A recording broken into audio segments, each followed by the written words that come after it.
పెడతావా? గుర్తుపెట్టుకో, ఇది మున్పటి జెన్జీ కాదు. ఏదో రీల్స్ చేసి రీల్ పోస్ట్ చేసి మర్చిపోయే జెన్జీ కాదు. రీల్ పోస్ట్ చేసి ఊరుకునే జెన్జీ కాదు. అవసరమైతే రోడ్ల మీదకి వచ్చి తమ భవిష్యత్తును కాపాడుకునే జెన్జీ ఈ తరం జెన్జీ. అది గుర్తుపెట్టుకో రేవంత్ రెడ్డి. నువ్వేదో ఈ జెన్జీ ఇవాళ రీల్ చూస్తారు మర్చిపోతారు, రీల్ పెడతారు మర్చిపోతారు అనుకుంటున్నావేమో. ఢిల్లీలో జెన్జీ ఏం చేసిందో చూసినావు కదా. నేను నీకు చెప్తా ఉన్నా, సెప్టెంబర్ 7వ తారీఖు అసెంబ్లీ స్టార్ట్ కాబోతా ఉంది. అసెంబ్లీ స్టార్ట్ అయ్యే లోపు జీవో 97 రద్దు చేయాల్సిందే అని చెప్పి మేము డిమాండ్ చేస్తా ఉన్నాం. లేదంటే ఈ 1,00,000 మంది విద్యార్థుల గొంతుకగా, మీ పూర్వ విద్యార్థిగా రేపు అసెంబ్లీలో మీ పక్షాన గలం విప్పుతాం, పోరాడతామని చెప్పి కూడా ఈ సందర్భంగానే మనవి చేస్తా ఉన్నా. అంతేకాదు, అవసరమైతే మొత్తం రాష్ట్ర వ్యాప్తంగా ఉన్న 1,00,000 మంది పాలిటెక్నిక్ విద్యార్థులను కలుపుకొని సెక్రటరేట్ ముట్టడిస్తామని కూడా హెచ్చరిస్తా ఉన్నా. బిడ్డ, మంచి మాట కొద్దీ జీవో 97 రద్దు చేయి. నువ్వు కమిటీ వేసినా ఎవరి కోసం కావాలి? డ్రామాలేంది నీ కమిటీ? డ్రామాలేంది? నీ కమిటీలో నిజాయితీ ఉందా? నీ కమిటీ ఉద్యమాన్ని నీరుగార్చే దొంగ కమిటీ అది. ఈ పిల్లలు చేసే పోరాటం మీద నీళ్లు జల్లే దొంగ కమిటీ ఈ కమిటీ. అసలు కమిటీ ఎందుకు? మాకు జీవో 97 వద్దు, అంతేనా కాదా? పాలిటెక్నిక్ విద్యను తెలంగాణ ప్రభుత్వ ఆధీనంలో ఎస్బిటిటి అండర్లోనే నడపాలని 1,00,000 మంది విద్యార్థులు కోరుతున్న మాట ఈ మాట. మాకు తెలంగాణ ప్రభుత్వం కింద ఉంటేనే భవిష్యత్తు. పాలిటెక్నిక్ విద్యార్థులకు రాష్ట్ర ప్రభుత్వం కింద చదివితే ఇక్కడ స్కిల్ వస్తుంది, ఉద్యోగము వస్తుంది. ఉద్యోగము వస్తుంది, ఉన్నత విద్యా అవకాశాలకు కూడా అవకాశం ఉంది. ఉద్యోగం చేస్తూ కూడా మనం జేఎన్టీయులో ఇంకా కొన్ని యూనివర్సిటీల్లో పార్ట్ టైం ఇంజనీరింగ్ చేసే అవకాశం కూడా పాలిటెక్నిక్ విద్యార్థులకు ఉన్నది. ఇలాంటి మా భవిష్యత్తును చెడగొట్టద్దు. ఇవాళ నువ్వు భూములు అమ్ముకోవాలో భూములు కుదబెట్టాలంటే మా పాలిటెక్నిక్ కాలేజీలే దొరికినాయా? ఇప్పటికే మస్తుగా అమ్ముకుంటున్నావు కదా. హౌసింగ్ బోర్డు భూములు అమ్ముకున్నావు, టీజీఐసి భూములు అమ్ముకున్నావు, హైదరాబాద్ సెంట్రల్ యూనివర్సిటీ భూములు కుదబెట్టినావు, ఉర్దూ యూనివర్సిటీ భూములు లాక్కునే ప్రయత్నం చేసినావు. అరే, ఈ కాలేజీల మీద ఎందుకు పడుతున్నావు రేవంత్ రెడ్డి? సెంట్రల్ యూనివర్సిటీలో 400 ఎకరాలు గుంజిండు, ఉర్దూ యూనివర్సిటీలో 50 ఎకరాలు గుంచుతాను ట్రై చేసిండు. ఇవాళ అగ్రికల్చర్ యూనివర్సిటీలో 200 ఎకరాలు గుంజిండు. ఇప్పుడు ఈ పాలిటెక్నిక్ల మీద పడ్డది ఆయన కన్ను. ఈ భూములు కూడా గుంజుకోవాలి, ఈ ఆస్తులు కూడా అమ్ముకోవాలని మనను స్కిల్ యూనివర్సిటీ కింద ప్రైవేట్ కిందికి నెట్టే ప్రయత్నం చేస్తున్నాడు. ఎందుకు ప్రైవేట్ కిందికి నెడుతున్నావు? ఈ పాలిటెక్నిక్ విద్యతో ఎందుకు చెలగాటమాడుతున్నావు అన్నదే ఈ రోజు ఈ విద్యార్థులు ప్రశ్నిస్తున్నారు. ఈ ప్రభుత్వానికి మేము చెప్పేది ఒకటే, బేషరతుగా జీవో 97 రద్దు చేయి. కమిటీలొద్దు, కాలయాపనొద్దు. ఈ దొంగ కమిటీలతో మాకు ఉపయోగం లేదు. కమిటీ దేనికోసం చర్చ? ఈ పిల్లలు స్కిల్ యూనివర్సిటీకి పోవాలంటే చర్చ. అసలు పోదలుచుకోలేదు. We want to continue under SBTT, state board of technical education and training. We want to continue under the government of Telangana. We doesn't want to go to a private university. ఈ పిల్లలు ఎవరు కూడా ఇష్టపడతలేరు, ఈ పిల్లలు ఎవరు కూడా సిద్ధంగా లేరు. ఈ పిల్లల భవిష్యత్తు దెబ్బతింటారు. రేపు ఫీజులు పెంచుతారు మీరు. 3 ఏళ్ల తర్వాత రాష్ట్ర ప్రభుత్వం ఎలాంటి నిధులు ఆ యూనివర్సిటీకి ఇవ్వదు. ఆ యూనివర్సిటీలో ఒక నిబంధన ఉన్నది, ప్రైవేట్ పార్ట్నర్లు ఎప్పుడైనా వెళ్ళిపోవచ్చు. ఇవాళ ఉన్న ఇండస్ట్రియలిస్టులు రేపు వెళ్ళిపోవచ్చు, యూనివర్సిటీ ఆగం కావచ్చు. కానీ ఈ పిల్లల భవిష్యత్తు ఏం కావాలి? ఇంకో ముఖ్యమైన విషయం కూడా నేను మీకు చెప్పాలి. ఇటువంటి ప్రయత్నమే ఢిల్లీలో జరిగింది. ఢిల్లీలో కూడా ఆనాటి ఢిల్లీ ప్రభుత్వం పాలిటెక్నిక్లను తీసుకుపోయి ఐటీఐలతో కలిపింది. అక్కడ కూడా స్కిల్ యూనివర్సిటీతో కలిపారు, ఫెయిల్ అయిపోయింది. ఢిల్లీలో పాలిటెక్నిక్లను స్కిల్ యూనివర్సిటీలో కలిపే ప్రయత్నం అట్టర్ ఫ్లాప్ అయిపోయి అక్కడ ప్రభుత్వం ఆగమైపోయినటువంటి పరిస్థితి. మన పక్కనే ఆంధ్రప్రదేశ్ లో కూడా ఈ పాలిటెక్నిక్లను స్కిల్ యూనివర్సిటీతో అనుసంధానం చేసినారు, ఫెయిల్ అయిపోయింది. ఎస్బిటిటి రక్షణ రాలేదు, ఏఐసిటి అనుమతి రాలేదు, పిల్లలందరూ తిరగబడ్డారు, పిల్లల భవిష్యత్తు ప్రశ్నార్థకమైంది. ఇప్పుడు ఆంధ్రప్రదేశ్ ప్రభుత్వం తప్పు తెలుసుకొని నాలుక ఖర్చుకొని ఆంధ్రప్రదేశ్ ప్రభుత్వం పాలిటెక్నిక్లన్నింటినీ తెచ్చి మళ్ళీ హయ్యర్ ఎడ్యుకేషన్ లో కలిపింది, స్కిల్ యూనివర్సిటీ నుంచి బయటకు తెచ్చింది. ఢిల్లీలో ఫెయిల్, ఆంధ్రప్రదేశ్ లో ఫెయిల్.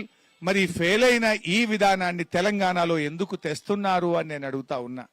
ఢిల్లీలో ఫెయిల్ అయినప్పుడు, ఆంధ్రప్రదేశ్ లో ఫెయిల్ అయినప్పుడు నువ్వు కూడా బుద్ధితో పనిచేయాలి కదా. ఒక ముఖ్యమంత్రిగా పిల్లల భవిష్యత్తుతో ఆడుకుంటావా? ఒక ముఖ్యమంత్రిగా ఈ పిల్లలకు ఇవాళ ఎందుకు ఈ రకంగా ద్రోహం చేస్తా ఉన్నావు? పాప బాగా మాట్లాడింది. రేవంత్ రెడ్డి మా ఫీజు రియంబర్స్మెంట్ శాతం లేదు, రేపు స్కిల్ యూనివర్సిటీలో మాకు రక్షణ ఎక్కడిది అన్నారు. ఫీజు రియంబర్స్మెంట్ అనేది చట్టబద్ధంగా ప్రభుత్వం ఇచ్చిన జీవో ప్రకారంగా అసెంబ్లీలో పాస్ అయిన బడ్జెట్ ప్రకారంగా విద్యార్థులకు రావాల్సినటువంటి హక్కు. ఈ ప్రభుత్వం వచ్చి 3 ఏళ్లైనా 3 రూపాయలు కూడా ఫీజు రియంబర్స్మెంట్ ఇవ్వలేదు. మీరు వచ్చిందా ఫీజు రియంబర్స్మెంట్? పిల్లలకు ఫీజు రియంబర్స్మెంట్ వచ్చిందా? మన ఫీజు ఎంత? 5,000, మీకు ఇచ్చేదే 3-4,000. గా ఫీజు రియంబర్స్మెంట్ శాతగాని రేవంత్ రెడ్డి మన భవిష్యత్తుకు భద్రత ఇస్తాడా? మన భవిష్యత్తుకు రక్షణ ఉంటదా? అందువల్ల పిల్లలారా ధైర్యంగా పోరాడండి. జెన్ జీ సత్తా ఏందో ఈ రేవంత్ రెడ్డి ప్రభుత్వానికి తెలిసి రావాలి. ఓ మంత్రి వివేక్ ఏం మాట్లాడిండు? నేనే ఎమ్మెల్యే గెలుస్తానో గెలవను, మా ప్రభుత్వం వస్తుందో రాదో, నేనెట్లా మీకు గ్యారంటీ ఇవ్వాలంటాడు ఒక మంత్రి. అయినా ఈ గవర్నమెంట్ లో మీరు చూస్తుండ్రు కదా, పచ్చ కాంగ్రెస్ ఒక మాట, పాత కాంగ్రెస్ ఒక మాట, ఒక్కొక్క ఎమ్మెల్యేది ఒక మాట, ఒక్కొక్క మంత్రిది ఒక మాట. ఏ మంత్రి ఏం మాట్లాడతారో, ఏ మంత్రికి నోటీస్ వస్తుందో, ఎవరి ఉద్యోగం ఉంటుందో, ఎవరి ఉద్యోగం పోతుందో, రేవంత్ రెడ్డి ఎన్ని రోజులు ఉంటాడో ఈ గవర్నమెంట్ కే నమ్మకం లేదు, ఈ గవర్నమెంట్ కే గ్యారంటీ లేదు. మనకేం గ్యారంటీ ఇస్తారు వీళ్ళు? రేపు ఆ పీపీపీ యూనివర్సిటీ కింద ఈ పిల్లల భవిష్యత్తుకేం గ్యారంటీ అని మేము అడుగుతా ఉన్నాం. ఈ పిల్లలు ఎంతో బాగా తరతరాల నుంచి, దశాబ్దాల నుంచి లక్షలాది మంది పిల్లలు చదువుకున్న ఈ పాలిటెక్నిక్లను అనవసరంగా దెబ్బతీయొద్దు. ఈ పిల్లల జీవితాలతో చెలగాటం ఆడొద్దు అని చెప్పి కూడా నేను ఈ ప్రభుత్వానికి మనవి చేస్తా ఉన్నా. అయినా నేను రేవంత్ రెడ్డికి ఒక విషయం అడగదలుచుకున్నా. నేను ఈ పిల్లలేమన్నా నీకు శత్రువులా? ఈ పిల్లలేమన్నా నీకు ప్రత్యర్థులా? ఈ నిరుద్యోగ యువకులేమైనా నీకు ప్రత్యర్థులా, శత్రువులా? ఈ పిల్లలు గాని, ఈ తరం నిరుద్యోగులు గాని వాళ్ళు నీకు ప్రత్యర్థులు కాదు, శత్రువులు అంతకంటే కాదు. వాళ్ళ భవిష్యత్తు కోసం వాళ్ళు పోరాడుతున్నారు. మా భవిష్యత్తు బాగుండాలి, మా పాలిటెక్నిక్ ప్రభుత్వ రంగంలో ఉండాలి, మాకు ఉన్నత విద్యా అవకాశాలు ఉండాలి, మాకు ఉన్నత ఉద్యోగ అవకాశాలు ఉండాలి, నువ్వు చెప్పిన జాబ్ క్యాలెండర్ ఉద్యోగాలు వెంటనే ఇవ్వాలని ఆ పిల్లలు ప్రశ్నిస్తున్నారు.